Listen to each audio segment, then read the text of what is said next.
Ce programme vous est présenté par l'association évangélique Compassion, une œuvre missionnaire fondée en 1978 par les missionnaires Samuel et Dorothée Atzakordzian, un couple qui exerce son ministère dans une trentaine de pays du monde.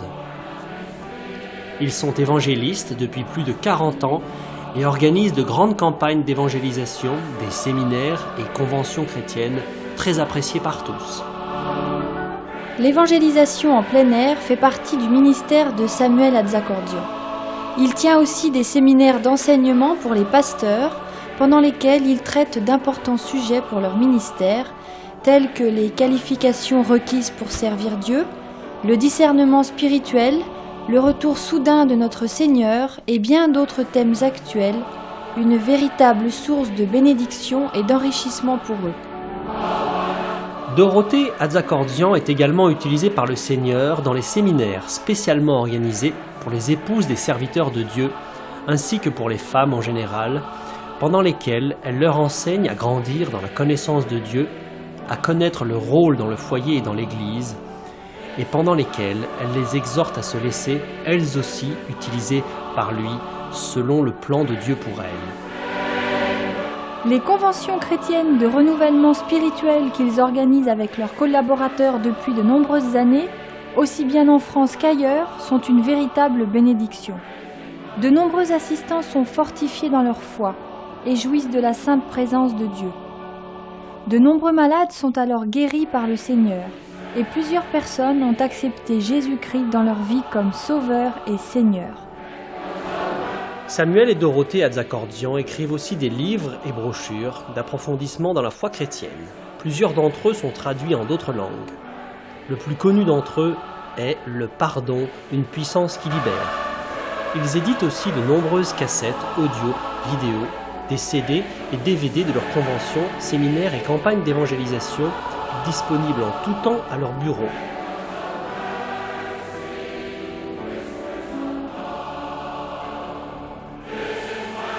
Leur site internet, très intéressant, vous permettra de mieux encore connaître leur ministère, de vous procurer régulièrement leurs messages d'édification, de lire de merveilleux témoignages d'intervention divine et aussi d'acheter en direct leurs nombreux articles. Si vous le souhaitez, une rubrique spéciale vous donne aussi la possibilité de devenir partenaire de l'œuvre Compassion, œuvre missionnaire internationale.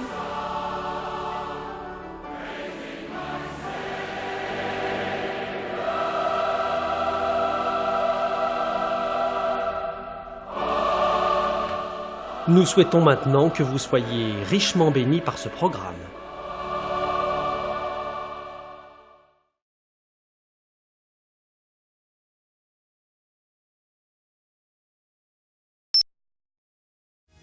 Seigneur, merci pour ta présence. Déjà, tu nous as fait tant de bien. Oui, Seigneur, ta présence est un rassasiement de joie. Nous pourrions encore continuer, Seigneur. Nous pourrions encore, Seigneur, élever nos cœurs pour célébrer ton nom glorieux, ta croix merveilleuse, ton salut libérateur. Ô Seigneur, nos cœurs t'aiment et t'adorent et veulent te dire encore à toi la reconnaissance de nos cœurs. Tu nous as délivrés de la mort éternelle. Tu nous as délivrés d'un ennemi redoutable. Tu as brisé nos chaînes. Tu nous as rendus libres par le sang de la croix. Tu as fait de nous tes enfants, libérés pour t'adorer, t'aimer et te servir. Seigneur, pour cette dernière rencontre, mets ta bonne main sur nous. Nous comptons sur l'assistance de ton Esprit Saint, car sans l'Esprit de Dieu, nous ne pouvons rien faire. Et je ne peux rien faire, Seigneur. Ainsi, notre attente est en toi.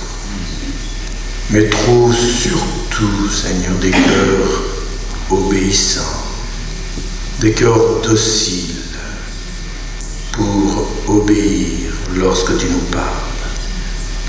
Parce que tu ne parles pas pour rien dire, Seigneur.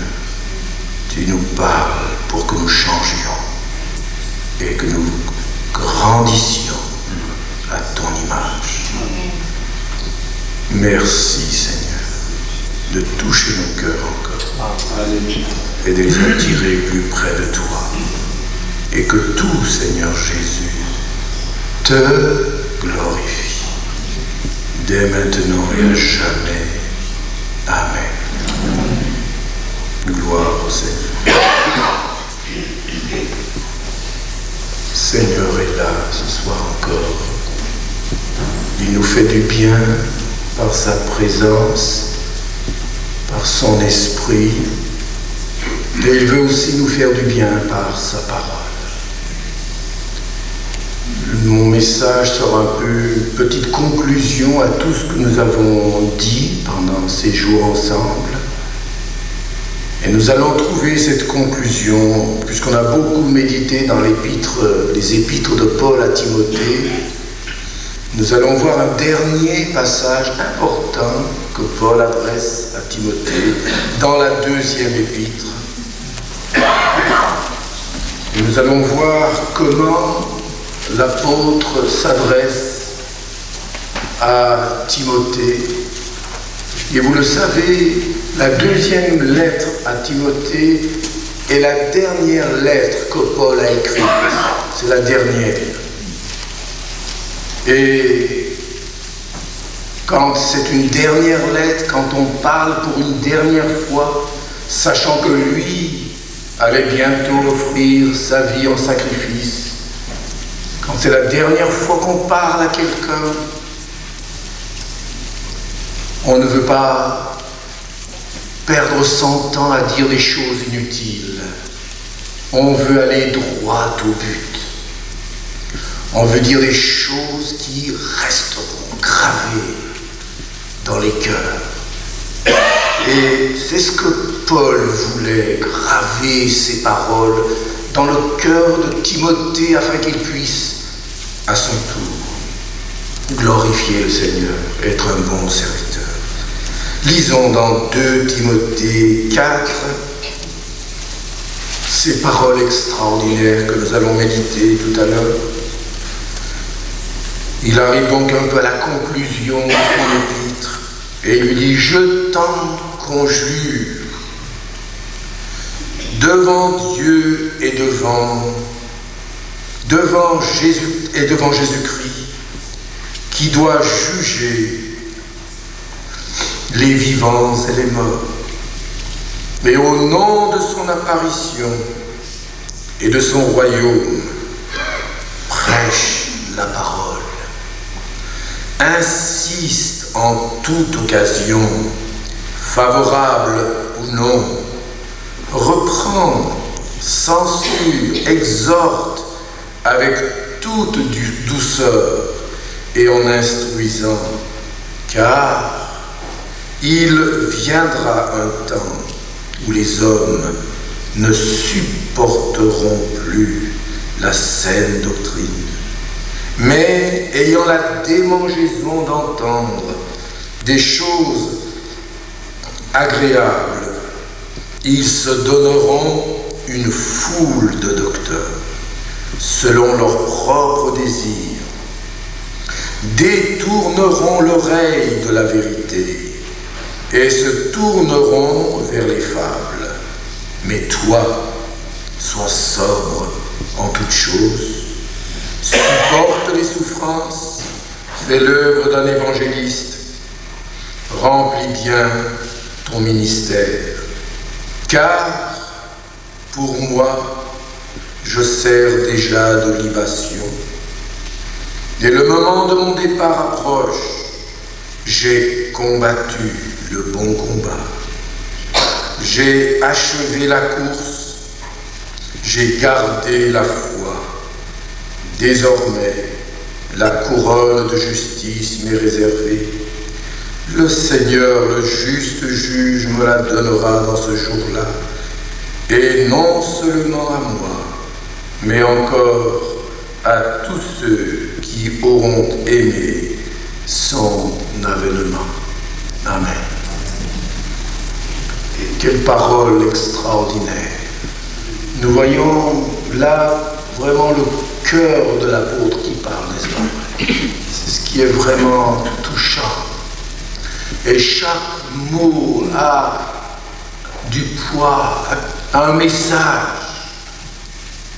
Et j'aimerais m'arrêter sur quelques mots encore pour essayer de voir de plus près ce que certains mots veulent dire afin de nous aider à résister à la séduction spirituelle des derniers temps. Et le titre du message de ce soir sera « Comment résister à la séduction spirituelle ?»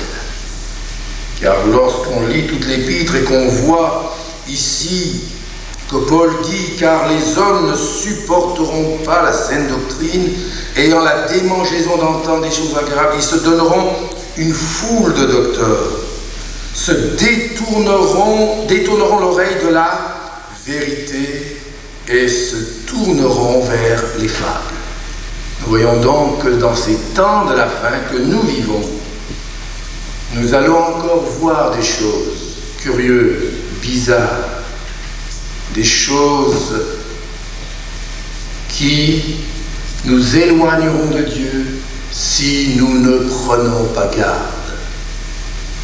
Vous pensez que ce qui arrive un peu aujourd'hui dans l'Église nous remplit de confusion, mais laissez-moi dire une chose, ce n'est pas fini. La confusion ira encore en grandissant. Alors vous dites, si maintenant déjà on ne sait plus où on en est, mais qu'est-ce qu'on va devenir? Eh bien, nous devons savoir comment résister à cette séduction spirituelle. Et Dieu soit béni, il y a dans la parole tout ce qu'il nous faut pour cela. Amen. Il y a tout ce qu'il nous faut. Alors, comment résister à cette séduction spirituelle des derniers temps? Nous allons prendre quelques mots importants. Et nous allons commencer par le verset 1er. Quand Paul dit « Je t'en conjure devant Dieu et devant Jésus-Christ ». Soulignons le premier mot, conjure. Je t'en conjure. Ce mot encore ici, dans le texte grec, a une image très, très importante. Que Timothée comprenait bien, que nous, malheureusement, nous ne comprenons pas bien si nous ne grattons pas un peu plus les textes bibliques. Je t'en conjure. Voici ce que ce mot à l'origine signifiait. À l'origine, ce mot était utilisé pour prêter serment. Dans les places publiques, sous le regard des dieux, qui rendait témoignage à cette cérémonie publique. Ceci veut dire que le serment était une affaire très sérieuse. Les dieux écoutaient et vous surveillaient pour voir si vous êtes fidèle à votre nouvelle responsabilité. C'était la charge la plus solennelle qui puisse vous être confiée. Et maintenant, la leçon par rapport à nous en tant que chrétiens, Paul voulait donc dire à Timothée, comme prédicateur ou chrétien, vous faites la promesse que vous ne briserez jamais, jamais, jamais ce serment de prêcher la parole. Jamais. C'est comme si vous disiez oui, oui, oui, je fais ce serment, je ne le briserai jamais aussi longtemps que je vis. Amen. C'est ce que Paul disait. Je t'en conjure. Comme autrefois, ces hommes qui étaient au service, soit de l'empereur, soit de leurs dieux, de leurs idoles, ils prêtaient serment. Et sous leur regard, ils prenaient ces choses au sérieux.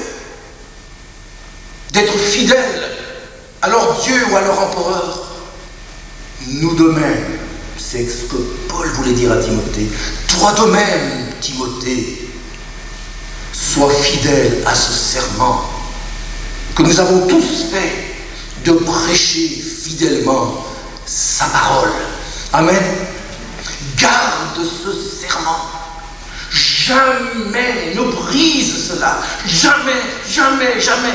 C'est là la force des paroles de Paul à Timothée. Je t'en conjure. Parce que Dieu te voit. Ces païens le faisaient sous le regard de leur Dieu. Et nous savons que tout cela est vanité, n'est-ce pas? Mais nous devons le faire sous le regard de notre Dieu. Et c'était une des plus grandes responsabilités qui puisse être confiée à quelqu'un. Je t'en conjure. Autrement dit, Paul voulait dire à Timothée, nous avons tous fait ce serment devant Dieu et devant Jésus-Christ, qui jugera un jour les vivants et les morts. Nous avons fait ce serment de lui rester fidèle et d'annoncer fidèlement sous son regard tout ce que nous devons annoncer. Amen. Il y a là déjà une leçon, une vérité importante, n'est-ce pas vrai? Avez-vous fait ce serment devant Dieu? Bien sûr, c'est avec l'aide de Dieu. Sans lui, nous ne pouvons rien faire. Il n'est pas question d'être liés par des paroles que nous ne tiendrons pas. Il n'est pas question de cela. Il est question de la bonne disposition de nos cœurs. Et de dire, Seigneur, Seigneur, je veux garder ce serment de te rester fidèle et de vivre sous ton regard et de chercher ton approbation et non celle des hommes. C'est seulement de cette manière que nous pourrons résister à la séduction qui vient, n'est-ce pas vrai? Quand nous réalisons, nous sommes conscients que nous agissons sous le regard de Dieu. Dieu nous voit, Jésus-Christ nous voit, dans tout ce que nous disons, dans tout ce que nous faisons. Peut-il approuver ce que nous disons et faisons? Si nous étions plus conscients de ce que nous vivons sous son regard, mes amis, et de ce qu'il voit tout, et de ce qu'un jour, nous allons comparaître devant lui pour tout ce que nous disons et faisons, vous ne croyez pas que ça changerait beaucoup de choses en nous? Vous ne croyez pas que beaucoup de choses frivoles, humaines, orgueilleuses, superficielles, disparaîtraient? Comment résister à la séduction spirituelle? C'est comme si Paul le disait. Timothée, ne te laisse pas impressionner par ce que tu vois. Travaille en vue de l'éternité. Travaille pour plaire à ton maître. Si tu es un serviteur de Dieu, Dieu t'a confié une tâche. Et tu dois faire ce serment de lui rester fidèle jusqu'à la mort. Amen. Avez-vous fait ce serment devant Dieu en disant, Seigneur, je veux te rester fidèle. Je ne veux pas briser ce serment pour faire plaisir à Pierre ou à Paul, ou à tel apôtre, ou à tel prophète qui vient avec de nouvelles révélations. Non. Beaucoup ont brisé, et dans les derniers temps, beaucoup briseront ce serment pour suivre des doctrines étrangères, pour dire des messages qui qui ne correspondent plus à la parole de Dieu. Et à cause de cela, le jugement sera beaucoup plus sévère sur ces personnes-là. Ah, nous pouvons avoir l'approbation des hommes, ici-bas, c'est cela, toujours un peu. Quand on fait les choses pour plaire aux gens, vous aurez l'applaudissement des uns et des autres. Mais si vous n'avez pas son approbation à lui, alors tout ce que nous ferons sera vain et est un piège. Mes amis, voilà une première vérité importante. Dans ces temps, nous devons tout faire comme sous le regard de Dieu. Amen. Il nous voit. Ne cherchons pas à plaire ni à Pierre, ni à Paul, ni à qui que ce soit. Cherchons à plaire au Seigneur, car nous aurons des comptes à rendre au Seigneur. C'est lui qui jugera les vivants et les morts. Vous savez, ici-bas, on peut se permettre tout un tas de choses. Non, oui, moi je suis... On peut dire tout un tas de choses sur l'un ou sur l'autre. Mais mes amis, ne l'oublions pas, chacun passera en jugement devant Dieu. Et là-haut, la Bible dit que toute bouche sera fermée. Là-bas, devant lui, qu'allons-nous dire? As-tu brisé ce serment? As-tu fait ce serment de lui rester fidèle et d'annoncer sa parole? Puissions-nous renouveler constamment notre détermination de lui plaire avant tout. Amen. Voyons un deuxième mot maintenant. Je t'en conjure devant Dieu. Soulignons maintenant le mot devant. Parce que dans le texte grec, il y a encore toute une image derrière. Devant. Qu'est-ce que ça signifie?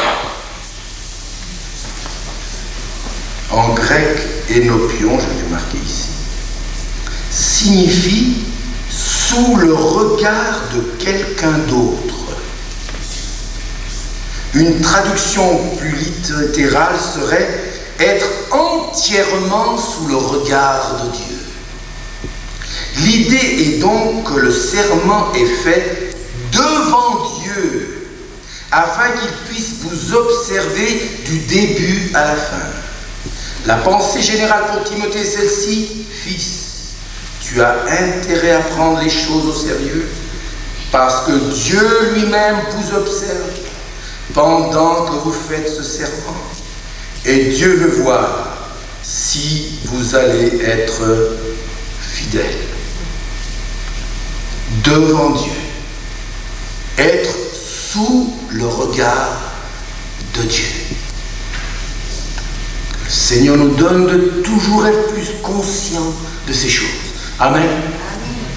Combien nous avons besoin de réaliser cela, de tout faire comme sous le regard de Dieu. Mes amis, quand on fait ces choses comme ça, il y a beaucoup de choses qu'on ne fait pas. Il y a beaucoup de choses qu'on ferait, qu'on n'ose pas faire. Beaucoup de choses qu'on fait, qu'on ne fera, qu'on ne pourra pas faire. Parce que lorsque Dieu est là, tout change. Amen. Amen. Si Jésus ne veut pas aller avec toi dans tel endroit, tu n'as rien à y faire. Si Jésus ne peut pas regarder ce que tu regardes, alors tu n'as pas à regarder cela. Si Jésus ne peut pas écouter avec toi ce que tu écoutes, tu as intérêt à ne pas écouter cela. Si Jésus ne peut pas faire avec toi ce que tu fais, tu as intérêt à ne pas faire cela. C'est cela, faire tout sous le regard de Dieu. Amen. Combien de chrétiens sont désinvoltes. Ils pensent, quelle stupidité, que Dieu ne les voit pas. Ou s'il les voit, ce qu'ils font n'est pas si grave que cela. Et on essaye ainsi de se justifier, de camoufler quoi que ce soit. Mais la Bible dit que tout ce qui est caché viendra à la lumière. Si ce n'est pas ici, ce sera certainement là-haut. Et là-haut, ce sera trop tard. Je t'en conjure, devant Dieu, puissions-nous avoir une vie chrétienne plus consacrée devant Dieu. Il y a beaucoup de chrétiens qui ne vivent que pour plaire aux hommes, n'est-ce pas vrai? Tout est, et même des serviteurs de Dieu. Leur but premier, leur motivation profonde, c'est de plaire aux hommes. Et jamais ils ne disent des choses qui fâchent les uns ou les autres. Ils sont toujours là. Ce ne sont pas des serviteurs finalement, ce sont des diplomates. Il y a une différence entre un serviteur et un diplomate. Vous êtes d'accord avec moi? Un serviteur de Dieu, comme on l'a vu, c'est quelqu'un qui dit ce qu'il a entendu. Tu annonceras ça, un point c'est tout, on le verra tout à l'heure. Mais un diplomate, c'est pas ça. Un diplomate, il a peut-être entendu, mais il change après, selon la tête des gens. Avec celui-là, il faut que je dise comme ça. Avec l'autre, il faut que je dise comme ça. Avec l'autre, il faut que je m'arrange un petit peu. Parce que celui-là, il a un gros porte-monnaie, alors il faut surtout le ménager. C'est drôle, ceux qui ont des gros porte-monnaies, on les ménage toujours un peu plus que les autres.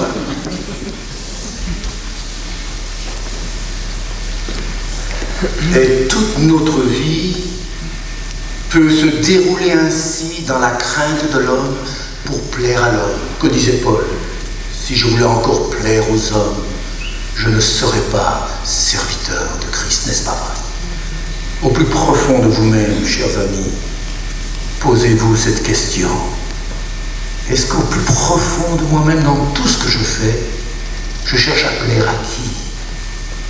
Est-ce que vraiment je cherche d'abord à plaire au Seigneur? Ou si c'est à plaire aux hommes? Vous devez vous poser la question. Je me pose constamment la question. Constamment je dis, Seigneur, c'est à toi que je veux plaire. Et vous savez, quand vous voulez plaire au Seigneur, forcément vous déplaisez aux autres. Vous êtes d'accord avec moi? Il y en a qui veulent plaire à tout le monde et au Seigneur en même temps. C'est trop difficile, vous n'y arriverez pas. Vous n'arriverez jamais à plaire à tout le monde et au Seigneur. Alors la chose la plus sage, c'est d'abord de chercher à plaire au Seigneur. Et les autres, s'ils ne sont pas contents, tant pis pour eux. Il vaut mieux avoir les hommes sur le dos que le Seigneur sur le dos. Amen. Je t'en conjure devant Dieu, mes amis. Comment vivons-nous notre vie chrétienne? Certains chrétiens savent que le pasteur n'est pas là, ou l'autre, allez, il n'est pas là. C'est le moment de faire le coup. C'est le moment maintenant. Révolution. Il n'est pas là. Mais Dieu, mais il ne s'avance pas quand.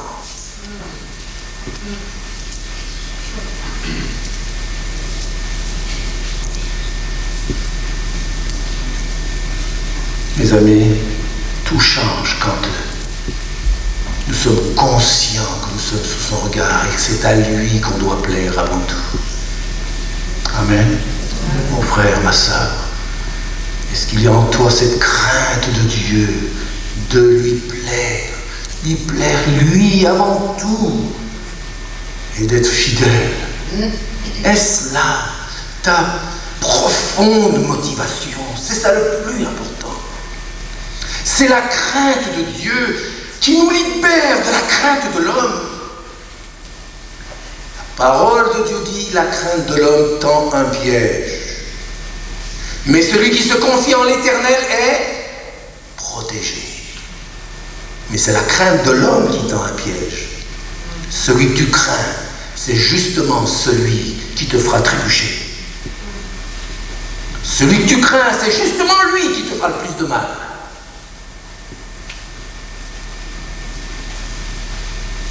Crains Dieu. Et tu seras libéré de toutes les craintes. Et tu vivras en paix.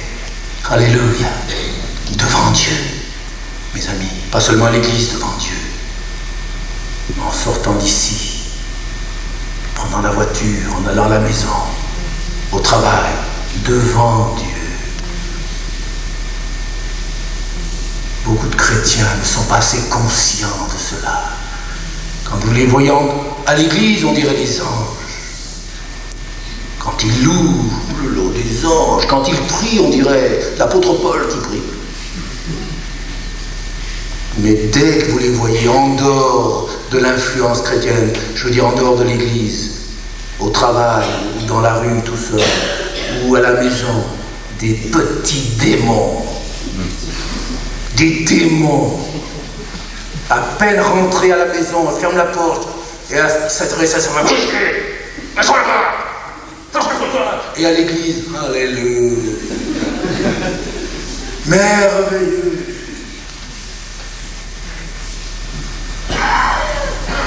Et ils sont aussi des gentlemen avec les autres sœurs. Bonjour mes sœurs.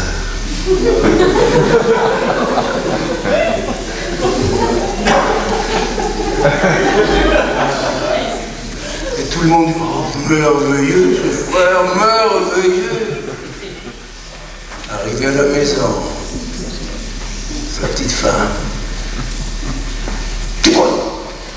T'es fou? T'es qui? T'as pas encore fait ce que je t'ai dit? Voyez-vous, est-ce qu'il vit devant Dieu celui-là? Non, mes amis.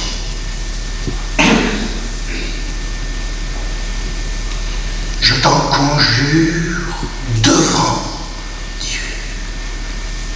Puissions-nous être conscients, mes amis, que Dieu nous voit partout. Partout nous allons. Il nous voit. Donc vivons dans la lumière. Mais c'est aussi une consolation. Il nous voit. Ça veut dire qu'il est avec nous. Quand nous faisons le mal, il nous voit. Alors ne faisons pas les malins. Mais quand nous sommes dans la tristesse, l'abattement, la difficulté, quand nous cherchons à lui être fidèles, il nous voit aussi. Il n'abandonne pas ses enfants. Une brebis, tu es sa brebis. Tu cherches à lui être fidèle. On te persécutera, on te rejettera, mais lui sera là. Amen. Il te voit aussi. Il ne nous voit pas seulement dans le négatif, mais il nous voit aussi lorsque nous cherchons à lui plaire. Et que les autres ne voient plus rien du tout. Lui, il voit. Il essuiera les larmes de tes yeux.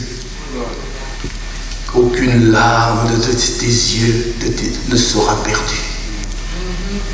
Il les utilisera toutes pour ton bien et pour la gloire de son nom. Il te voit. Console-toi. Tu n'es pas seul. Alléluia. Il est avec toi. Je me rappelle maintenant de cette histoire de Livingstone. Vous savez, le fameux missionnaire anglais Livingstone. Quand il est parti dans cette Afrique centrale, et que là-bas, il était comme un pionnier.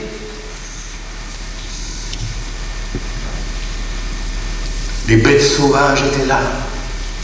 Et un jour, il a été attaqué même par un lion. Et suite à cette attaque-là, il a eu son bras droit paralysé. Et un jour, il est rentré au pays, en Angleterre. Et on lui a demandé, mais Livingstone, comment est-ce que tu as tenu le coup avec ces animaux sauvages, avec ce climat, cette insécurité, ces dangers? Comment est-ce que tu as tenu le coup? Et vous savez ce qu'il a répondu? Ce qui m'a tenu et ce qui me tient encore, c'est la parole de Jésus. Voici, je suis avec vous tous les jours, jusqu'à la fin du monde. J'ai cru ces paroles. Il était avec moi. Il est avec moi. Tous les jours, sa présence le remplissait d'assurance. N'est-ce pas merveilleux? Il est avec nous aussi, si nous sommes avec lui. Restons près de lui. Et nous verrons que son bâton et sa houlette nous rassureront. Et que si nous marchons dans la vallée de l'ombre et de la mort, nous ne craindrons aucun mal, car il est avec nous. Il nous induit notre tête et notre cou dévore, même devant nos adversaires. Et la grâce et le bonheur nous accompagneront tous les jours, jusque dans la maison de l'Éternel. Alléluia. Devant Dieu. Merci Seigneur. Sa présence, soyons conscients, mes amis, tout temps, soit pour vivre dans la crainte de lui déplaire, afin de nous séparer du péché, mais aussi pour nous abandonner à lui et nous confier en son amour et en sa puissance, qui n'abandonne jamais ses enfants. Amen. Il ne t'abandonnera jamais, mon ami, qui que tu sois. Devant Dieu, si tu veux lui rester fidèle, Dieu garde, Dieu est fidèle envers ceux qui lui restent fidèles. Amen. Amen. Alléluia. Un troisième mot maintenant. Je t'en conjure devant Dieu et devant Jésus-Christ qui doit juger les vivants et les morts au nom de son apparition. Maintenant, soulignez ce mot apparition, au nom de son apparition. Et le mot apparition, en grec épiphanéia, ce mot était toujours utilisé par les Grecs pour décrire une apparition soudaine et surprenante. L'idée est celle-ci. Fils, tu as intérêt à faire les choses bien. Tu as intérêt à être sérieux avec ton serment, parce que le Seigneur Jésus-Christ va venir et son apparition sera une surprise. Seriez-vous prêts s'il arrive aujourd'hui? Vous trouverait-il fidèle au serment que vous lui avez fait? Au nom de son apparition, il y a donc l'idée d'une venue soudaine et d'une surprise. À tout moment, il peut venir. Il peut venir maintenant. Es-tu prêt maintenant?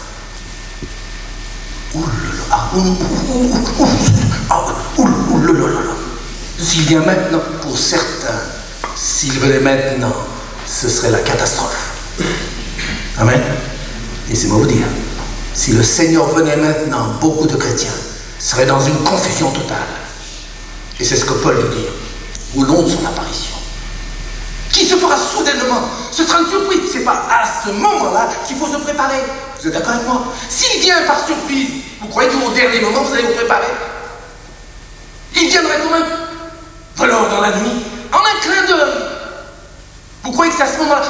Seigneur, pardon, je dois aller là-bas, je dois aller partir, Seigneur, attends, c'est fini, c'est trop tard. D'un seul coup, on trouve un zèle, d'un seul coup, on est zélé. Mais c'est fini. Le temps a passé. Pour être prêt pour le grand jour, il faut être prêt chaque jour, chaque instant. S'il venait maintenant, mon ami, mon frère, ma soeur, maintenant, serais-tu prêt? Est-ce que ton cœur est purifié? Est-ce que tu as pardonné à ceux qui t'ont fait du mal? Est-ce que tu vis dans la lumière et dans la sainteté? Est-ce que tu marches avec Dieu? Dieu n'attend pas la perfection, parce que la perfection, on l'aura là-haut, n'est-ce pas? Mais est-ce que tu vis dans la lumière, dans la communion avec Dieu et dans la sainteté? Est-ce que tu vis comme cela? C'est cela, au nom de son apparition. Timothée, tu as intérêt à faire attention, car il viendra comme une surprise, en un clin d'œil, au son de la trompette. Les morts en Christ ressusciteront, et nous qui serons vivants, nous serons transformés, et nous irons à la rencontre du Seigneur dans les airs, en un instant, en un clin d'œil. Combien de temps ça dure un clin d'œil?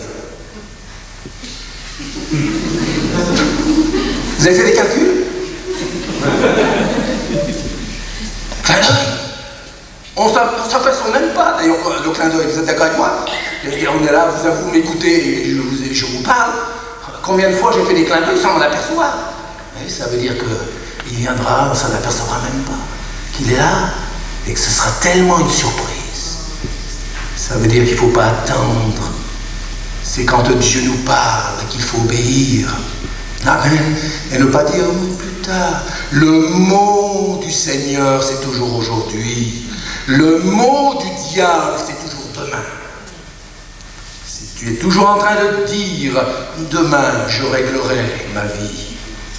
Ce problème grave, demain, je pardonnerai. Demain, je mettrai en ordre ceci dans ma vie, dans mon foyer, dans mon travail ou à l'église. Je réglerai mon problème demain. Le lendemain arrive et c'est toujours demain. Le lendemain arrive, c'est encore demain. Le mot du Seigneur, c'est aujourd'hui. Et c'est une grâce, n'est-ce pas, de vivre dans cette attente permanente. Et le Seigneur accordera la couronne à ceux qui auront aimé son avènement. On vient de le lire. Autrement dit, nous voyons que Paul était là constamment dans cette attente du retour glorieux de son maître, qu'il avait servi avec tant d'amour, tant de consécration. Amen. Non seulement nous serons prêts, si nous sommes prêts chaque jour, mais nous allons désirer être avec lui. C'est encore autre chose, ça. Certains ne veulent pas entendre parler du retour du Seigneur. Pourquoi? Parce que ça dérange leur petit plan, leur petit programme, leur petite vie égoïste. Non. Et il y a même des chrétiens aujourd'hui dans les milieux charismatiques qui ne croient même plus au retour du Seigneur. Je veux dire à l'enlèvement de l'Église. En Amérique, là-bas, ce sont les restaurations, ou le Kingdom Now, le royaume de Dieu maintenant, avec des all pork, et puis un peu d'autres, plusieurs là. Vous savez ce qu'ils disent? Ils disent qu'on est maintenant dans le millénium. Satan est lié. Ah bon, je voudrais bien voir comment il est lié. Ah, il est déjà lié.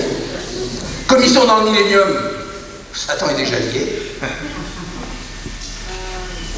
Ils ne croient pas à la venue de l'Antichrist. Ils ne croient pas à la grande tribulation. Et ils ne croient pas à l'enlèvement de l'Église. Ça, c'est la plus grande ruse du diable. Et ils veulent vivre sur cette terre. C'est pourquoi ils cherchent à exercer des postes de responsabilité dans les gouvernements. Pour soi-disant, une fois qu'ils seront là-bas, ils vont changer la société. Et ces gens-là n'évangélisent plus, ils christianisent la société. Vous voyez la déviation? Est-ce que Jésus nous appelait à christianiser la société? Jamais. Il nous a appelés à évangéliser. Celui qui croit qu'en prenant des postes d'autorité et que parce que l'un sera président chrétien, qu'il changera la société et le pays et arrivera à le christianiser, il se fait des illusions.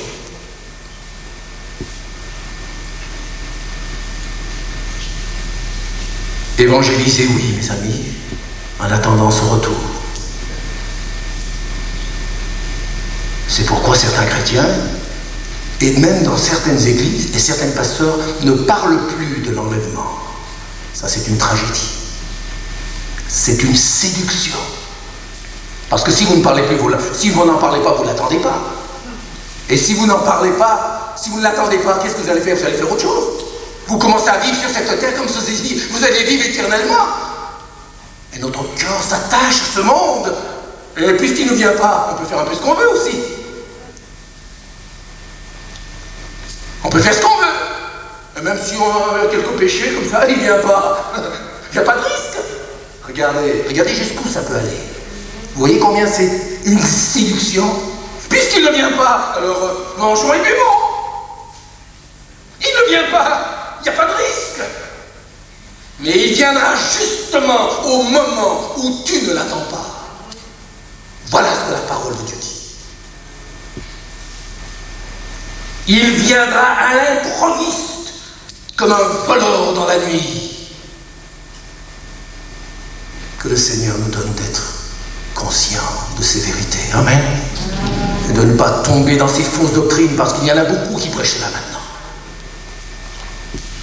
On est dans le millénium, le retour du Seigneur. Non, non. Vous savez, quand il viendra pour eux, d'après eux, il va revenir le Seigneur quand l'Église aura pris les postes de commandement dans les nations, et quand le monde entier sera entre les mains des chrétiens. Ils auront christianisé la société et le monde, pratiquement. Et à ce moment-là, ils vont dire, maintenant, Seigneur Jésus, tu peux venir. Voilà alors illusion et leur programme. Quelle séduction, n'est-ce pas vrai? Qui est-ce qui va venir mettre de l'ordre dans ce monde rebelle? C'est le Seigneur Jésus. Mais avant cela, il faut qu'il nous enlève. Après, il y aura les 7 années de tribulation où Dieu jugera les rebelles, les impies. Car il y aura un jugement. Qu'on le croit ou qu'on ne croit pas. Et après ces 7 années de tribulation, Jésus viendra établir son règne sur la terre. Amen. Et nous serons avec lui dans le ciel et on viendra avec lui. Et c'est lui qui établira le règne de 1000 ans sur cette terre. Lui seul peut le faire. L'Église ne pourra jamais faire cela. Mais la séduction, c'est que ces gens, ce groupe, ces mouvements, pensent que c'est eux, c'est l'Église qui va établir le royaume. Quelle illusion. Le travail et le ministère de l'Église, c'est d'évangéliser avant la tempête, avant l'orage. C'est d'engranger la moisson, car l'orage arrive. Et vous savez ici, il y a beaucoup d'agriculteurs aussi, j'ai remarqué. Qu'est-ce qu'on fait? C'est avant le mauvais temps, avant la tempête, avant le mauvais temps, qu'on engrange la moisson. Parce que lorsque le mauvais temps est arrivé, la pluie est arrivée, tout est perdu, n'est-ce pas vrai? Quand la moisson est prête, il faut l'engranger. Après, c'est trop tard. Il en est de même. Bientôt, le jugement arrive. Il faut évangéliser, faire le maximum. Un jour, le Seigneur se manifestera et jugera ceux qui se sont moqués de lui et de son évangile. Quatrième mot, prêche la parole. Alors attendez, il est dit au nom de son apparition et de son royaume. Maintenant, prêche la parole. Prêche.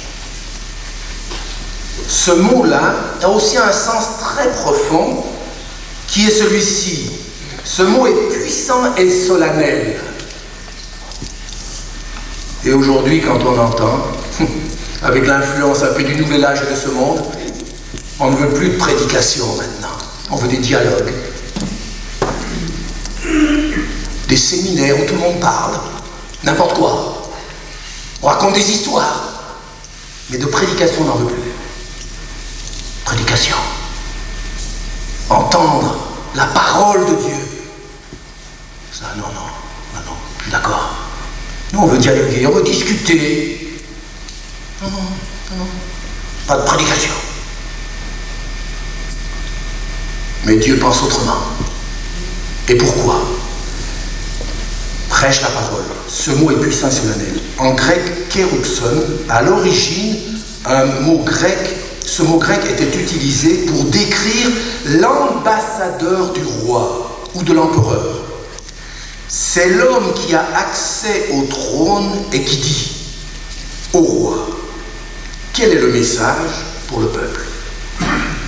Il écoute le roi et le roi lui donne un message spécial à transmettre. Il sort pour aller dans les rues et dire exactement ce que le roi, lui, avait donné à dire. Il devait parler de la part du roi et disait Ainsi parle le roi. Puis, il disait exactement ce que le roi lui avait dit. C'était une grande responsabilité et aussi un grand honneur d'être l'ambassadeur du roi. Voilà donc ce que prêcher veut dire. Donc c'est vraiment se tenir dans la présence du roi des rois et lui dire, Seigneur,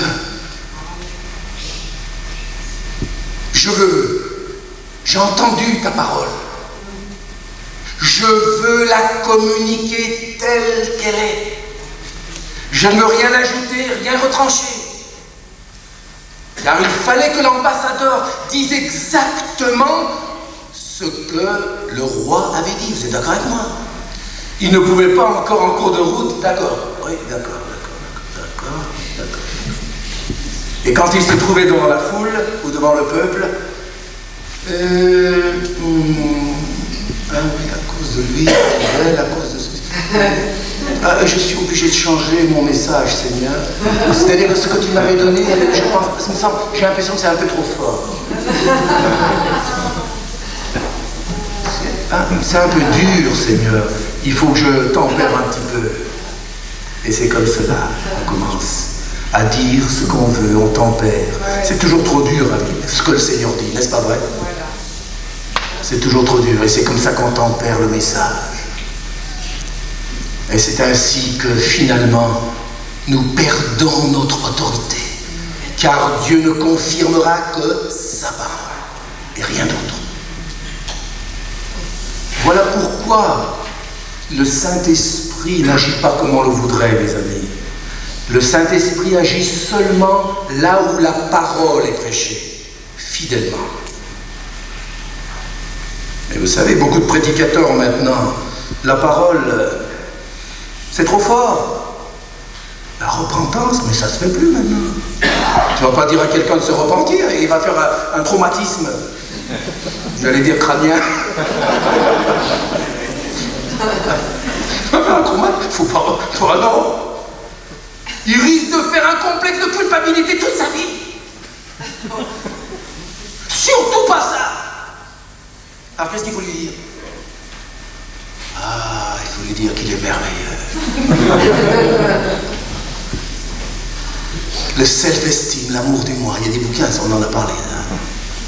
Vous êtes des gens merveilleux. Il y a même un pasteur qui a dit, ce Robert Schuller en Amérique, là-bas. Il rassemble des foules dans son église de la cathédrale de verre. Et vous savez ce qu'il dit? C'est un péché de dire aux gens qu'ils sont pécheurs. Oui. Et des millions l'écoutent à la télévision. Des millions l'écoutent. Et il a dit que le péché, vous savez ce que c'est que le péché d'après lui? C'est le manque d'estime de soi. On aurait des problèmes chacun d'entre nous parce qu'on ne s'aime pas assez. Alors que Jésus a dit exactement le contraire. On a des problèmes parce qu'on s'aime trop. Notre problème, c'est parce qu'on s'aime trop. Vous êtes d'accord avec moi? Notre problème n'est jamais que nous manquons d'amour pour nous-mêmes. C'est parce qu'on s'aime trop. Et maintenant, il appelle cela une nouvelle réformation. C'est une nouvelle réformation. Et vous savez qu'il y a des milliers de pasteurs qui ont accepté cela. Et vous le sentez dans leur message. You are wonderful people. Oh, des gens merveilleux. Oh, Dieu vous aime. Vous êtes extraordinaire. Alors, il n'y a que ça. Dieu vous aime, est merveilleux. Il n'y a rien à changer. Tout est très bien. Alors, vous pensez que les gens aiment ça? Alors, avec ça, ils nous aiment, donc on peut continuer. Oui, il t'aime. Ça peut aller comme ça, oui, viens. Mais il est amour. Et voilà où nous en sommes, mes amis. Prêche la parole. Donc c'est l'ambassadeur qui se tient devant le roi. Quel est le message? Voilà ce que tu diras. Et voilà ce que nous devons dire. Mes amis, Nous vivons un temps où nous ne supporterons pas la saine doctrine, on vient de le dire. Autrement dit, de prêcher la parole telle qu'elle est, c'est trop dur maintenant, c'est trop dur. Non, c'est trop dur. Combien de fois je l'ai entendu? Pour moi, personnellement. Et pourtant, j'essaie de prêcher avec le maximum d'amour. J'ai aucune haine contre qui que ce soit. Au contraire, je sens un grand amour profond, plus profond de moi-même. En Suisse, après une mission, quelques amis ont entendu un frère ancien qui parlait de moi concernant cette mission. Et il a dit ceci, un ami qu'on connaissait, il m'a dit, Sam, c'est moi, il prêche comme il y a 20 ans. Qu'est-ce que ça voulait dire? Ça veut dire en ce temps-là, on prêchait la parole fidèlement. Hein? Mais maintenant, aujourd'hui, on sait mieux. Maintenant, il y a la psychologie. Maintenant, il y a la guérison intérieure. Maintenant, il y a toutes ces nouvelles choses. Et puisqu'il n'y a pas ça, c'est pas intéressant. On sait tout cela. Et on en arrive à être ennuyé par la prédication de la parole. C'est ce qu'il voulait dire, il nous ennuie maintenant. Et quand on en arrive là, mes amis, c'est là la chose la plus grave qui puisse nous arriver. Parce que lorsqu'on s'ennuie d'écouter la parole, alors on va se tourner vers autre chose.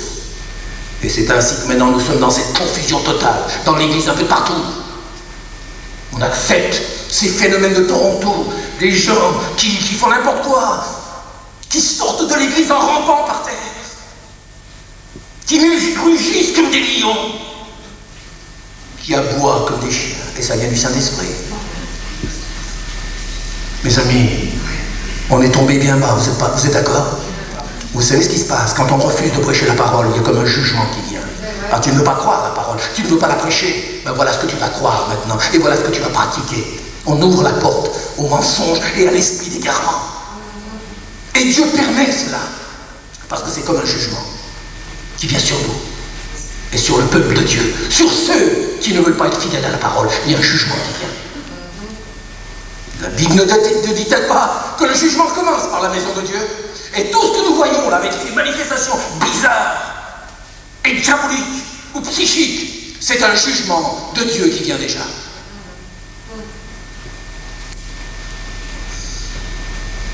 En Suisse, dans une école biblique là-bas, ils ont soi-disant été visités par le Saint-Esprit. Drôle de Saint-Esprit. Au lieu que les aveugles voient, là-bas, ceux qui voient deviennent aveugles. Au lieu de faire parler le muet, c'est celui qui parle qui devient muet. Et on dit que c'est le Saint-Esprit. Pourquoi je vous dis que c'est un jugement? Qui est-ce qui, dans le Nouveau Testament, là, est devenu muet parce qu'il n'a pas cru quelque chose? C'était qui? Qui? Zacharie.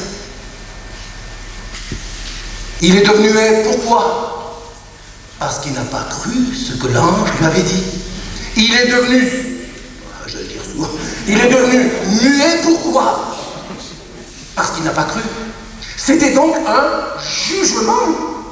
Ce n'était pas une bénédiction. Et aujourd'hui, justement, certains ne parlent plus et on dit c'est une merveilleuse bénédiction. Voyez-vous comme les choses sont à l'envers? Et on prend le jugement de Dieu comme une bénédiction. C'est grave, mes amis. Celui qui ne parle pas alors qu'il parlait, c'est un jugement qui vient. C'est un jugement de Dieu. Alors faisons bien attention de ne pas tomber dans ce jugement et de rester à sa parole et de ne pas expérimenter des choses qui ne sont pas écrites et pratiquées par le Seigneur et les apôtres. Amen. C'est cela prêche. Ah oui, mais moi ça m'a fait du bien, c'est toujours la même chose, c'est toujours le même refrain. Moi ça m'a fait du bien, vous ne pouvez pas m'enlever ça. Combien de fois je l'ai entendu? Vous ne pourrez pas me l'enlever de la tête. Ça m'a fait du bien, j'ai reçu quelque chose. Qu'est-ce que tu as reçu? Est-ce que c'est biblique ce que tu as reçu? Ah oui, attends, je vais te le montrer. Ah mais attends, il me fait transpirer là.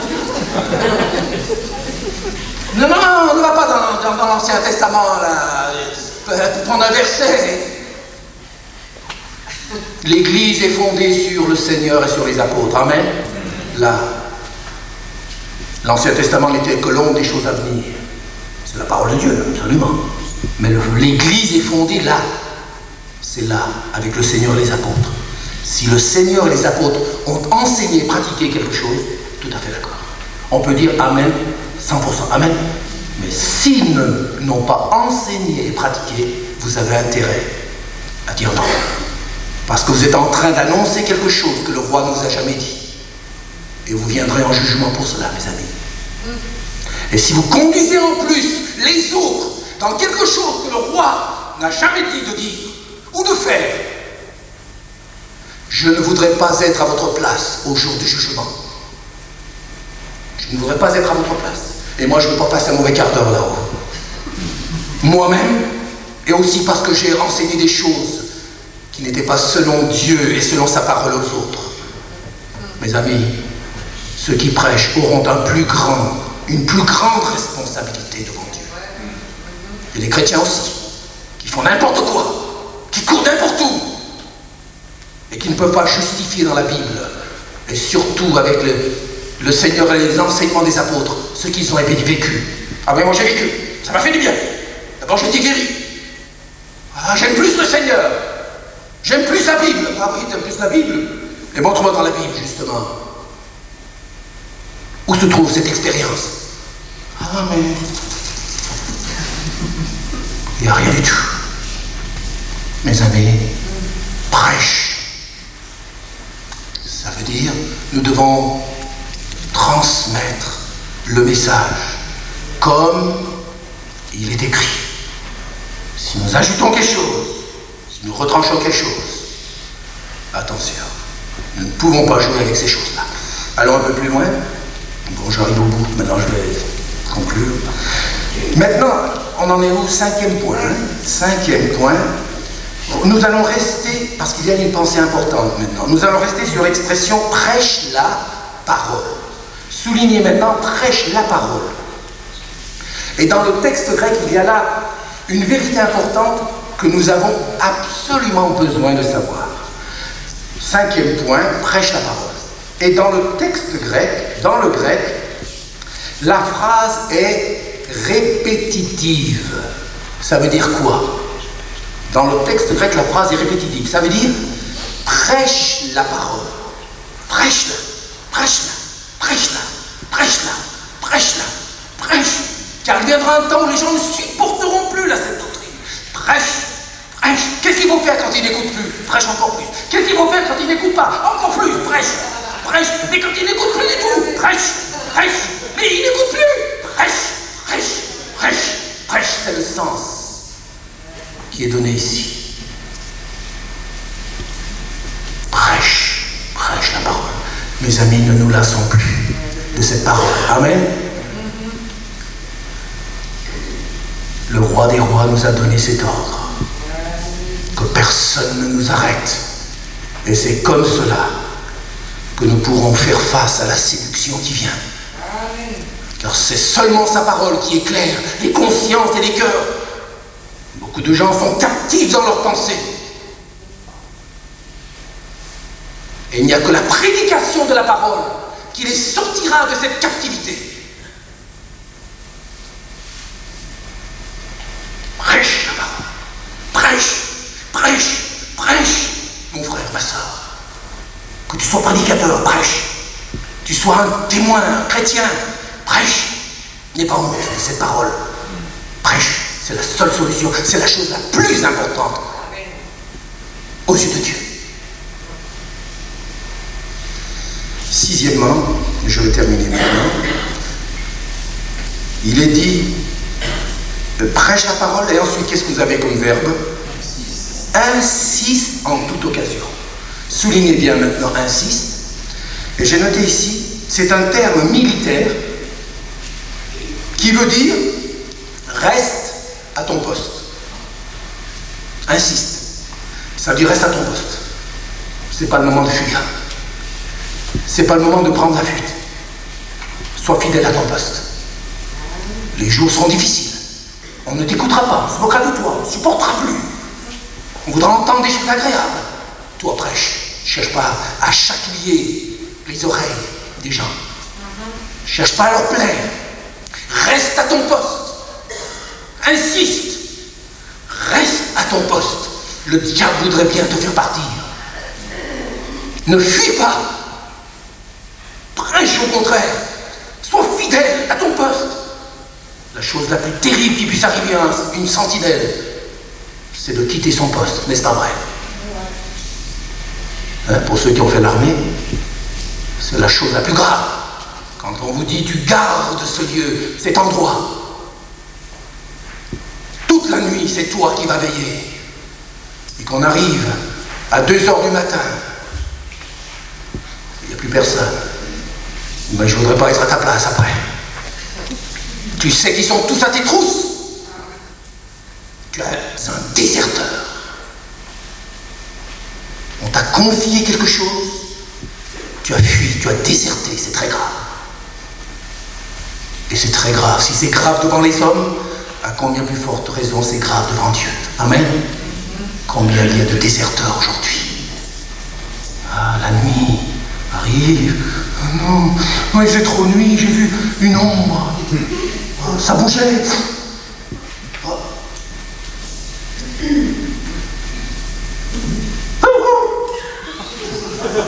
Oh non. Qu'est-ce que je fais? Oh, non, non. La moindre chose, quand on n'est pas décidé à aller jusqu'au bout, la moindre chose nous effarouche, n'est-ce pas vrai? Le moindre problème, la moindre difficulté. Bon, bah si ça continue, vous me verrez plus, c'est terminé. Et c'est ainsi qu'on fuit constamment. On est des déserteurs spirituels. Mais Dieu veut que tu sois à ton poste. Surtout quand ça va mal. C'est là qu'on a le plus besoin de toi. Et c'est là que Dieu a le plus besoin de nous. Dans ce monde de ténèbres où le mensonge ira en grandissant.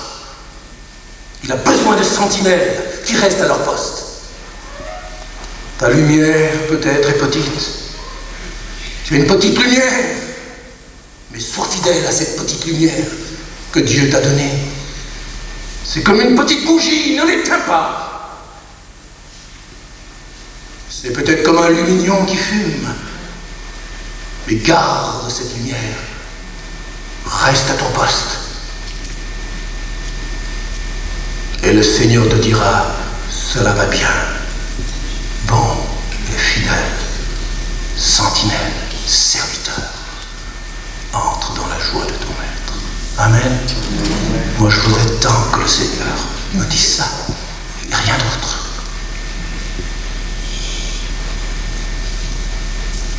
Et je termine. Un 7e point. Quand il est dit au verset 4, détourneront l'oreille de la vérité et se tourneront vers les fables, mais toi, sois sobre. Soulignez maintenant ce mot, sobre. Il y a là encore une vérité importante. Sois sobre. Et ça veut dire, ne sois pas intoxiqué comme les autres. La sobriété, c'est ça. Et là, dans ce texte, dans ce mot veut dire ne sois pas intoxiqué comme les autres. Les uns et les autres peuvent tomber, peuvent boire à ces eaux empoisonnées, à ces fausses doctrines, à courir après tel homme, tel prophète, tel docteur, tel apôtre, et empoisonnés par cela. Combien de gens nous viennent nous voir et qui sont dans la confusion. Mais je dis, c'est pas étonnant. T'as été écouté celui-ci, t'as été écouté celui-là, t'as lu ceci, t'as lu cela, t'as fait ceci, c'est pas étonnant que tu sois dans cet état-là. Ils sont comme intoxiqués. Ils sont comme drogués. Mais Paul dit, toi sois sobre. Ne sois pas intoxiqué comme les autres. Reste ferme, fidèle et pur devant moi. Sois sobre, sois conscient des choses. Ne te laisse pas influencer, ni par l'un, ni par l'autre. Et je termine maintenant. Ne te laisse pas influencer, c'est un point important, ça. Ça, je l'ai remarqué aussi. Combien de chrétiens se font avoir, et combien aussi de serviteurs de Dieu. Il y a l'exemple d'un serviteur de Dieu en Suisse. Au début de toute cette vague de rire de Toronto, avec les autres pasteurs, il n'osait pas. Vous savez, quand vous êtes ami avec un pasteur, alors après, vous n'osez pas, quand il croit quelque chose qui n'est pas bien, vous vous êtes fait ami. Alors les sentiments jouent, et vous n'osez pas lui faire la peine. Alors il a dit, je me suis fait avoir comme ça, puisque tout le monde croyait. Moi j'avais un petit malaise, mais bon, j'ai suivi quand même. Mais maintenant, il ne pouvait plus tenir. Plusieurs mois après, à une rencontre de pasteur, il a dit, maintenant c'est fini. C'est fini. Je ne veux plus chercher à vous plaire à qui que ce soit. Je me suis laissé entraîner par vous, par amitié. Mais maintenant, je veux moi plaire à mon Dieu. Et c'est comme ça qu'il en est sorti. Et c'est comme ça que beaucoup de chrétiens se font avoir. Par des amis chrétiens ou des amis pasteurs. On se fait ami. Il est gentil. On voit qu'il file une mauvaise voie. Mais on n'ose pas. Si je lui dis quelque chose, ça va lui faire de la peine. Et notre amitié sera brisée. Et c'est comme cela qu'on se laisse avoir. Et on se laisse aller à nos sentiments. Et c'est comme ça qu'on tombe dans le piège. Et les chrétiens, viens, c'était formidable là-bas. Et quand vous êtes amis, vous n'osez pas froisser la personne.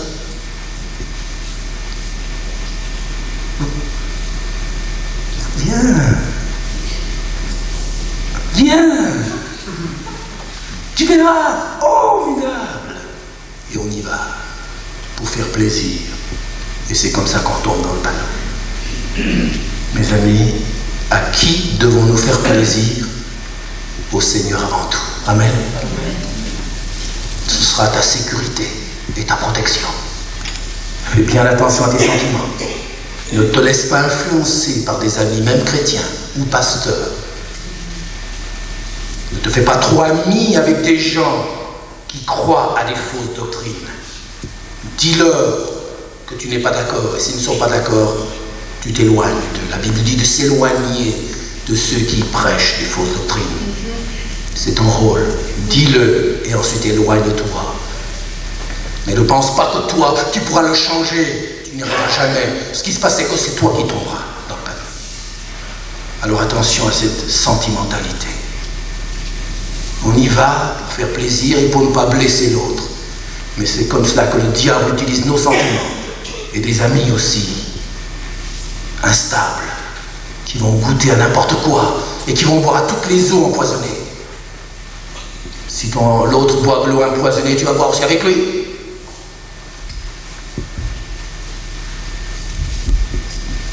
C'est de l'eau empoisonnée. Il faut boire. Oui, j'en ai bu. Boire. Non. Vous pouvez boire l'eau empoisonnée et ne demandez pas après au Seigneur de faire des miracles, de vous protéger. Il y en a qui pensent qu'il y a certains chrétiens qui pensent qu'ils sont protégés en désobéissant à la parole de Dieu. Attention, un chrétien peut être séduit. Un pasteur peut être séduit.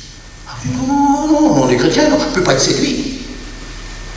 Le Seigneur te protège quand tu marches en obéissance à sa parole. Mais quand tu désobéis à sa parole, la séduction vient. Il n'y a plus de protection. C'est sérieux cela. Et c'est pour ça que nous voyons beaucoup sont séduits. Et qui pensent, non, on est chrétiens. On ne peut pas être séduit. Quelle erreur. Paul le dit bien aux Corinthiens. Je crains que vous soyez séduits dans vos pensées. Puissons-nous veiller à tout cela. Et c'est ainsi que nous pourrons résister à la séduction spirituelle des derniers temps. Amen. et nous tenir devant Dieu. Et bientôt nous y serons, mes amis. Bientôt. Bientôt, très bientôt. Aucun de nous ne soit couvert de honte. Mais que tous nous soyons prêts et que nous puissions vraiment venir à ses pieds. Le visage rayonnant. Me voici, Seigneur. J'ai cherché à faire ta volonté, à te plaire toi seul. Entre dans la joie de ton maître. Si nous avons voulu tout faire pour lui plaire et obéir à sa parole, quel accueil triomphal. Mais si nous avons fait autrement, que le Seigneur nous garde. Amen.